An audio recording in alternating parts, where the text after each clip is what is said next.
అండి అందరూ ఎలా ఉన్నారు?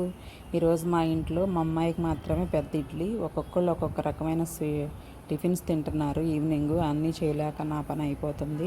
మా సిద్ధుకేమో పన్నీర్ కర్రీ విత్ చపాతీ, మా వారికేమో దోశ చట్నీ, మా అమ్మాయి ఏమో అది తినింది. పనులు పట్టించుకునే వాళ్ళు ఎవరున్నారులేండి. మనకు నచ్చింది మనం చేసుకోవటమే, లేదంటే ఏది మిగిలిపోతే అది తినేయడమే. హాఫ్ కేజీయో 1 కేజీయో పల్లీలు తెచ్చుకుంటాం కదండి, అది ఒకేసారి వేయించుకొని డబ్బాలో పెట్టేసేసుకుంటే మొత్తం వాడుకోవచ్చు. చట్నీలోకి కానీ కర్రీస్లోకి కానీ ఉట్టిగా తినాలి. ఈ జార్లో 3 పచ్చిమిరపకాయలు, కొంచెం అల్లం ముక్క వేసుకున్నాను, కాస్త పల్లీలు, సేమ్ క్వాంటిటీ పుట్నాలు కూడా తీసుకున్నాను. వెల్లుల్లిపాయలు వేసుకొని మంచిగా పేస్ట్ చేసేసుకోండి. నాకైతే కాడలతో సహా అలా కొత్తిమీర వేసుకుంటే చాలా టేస్ట్ బాగుంటుంది. అలా వేసేసి మంచి పేస్ట్ చేసేసుకున్నాను. తాలింపు వేసుకొని ఎక్కువ నీళ్లు పోసుకోవడమేనండి. దోశ, ఇడ్లీ, వడ దేనిలోకైనా కూడా చాలా బాగుంటుంది. పొంగల్లోకి కూడా బాగుంటుంది. తప్పకుండా ట్రై చేయండి.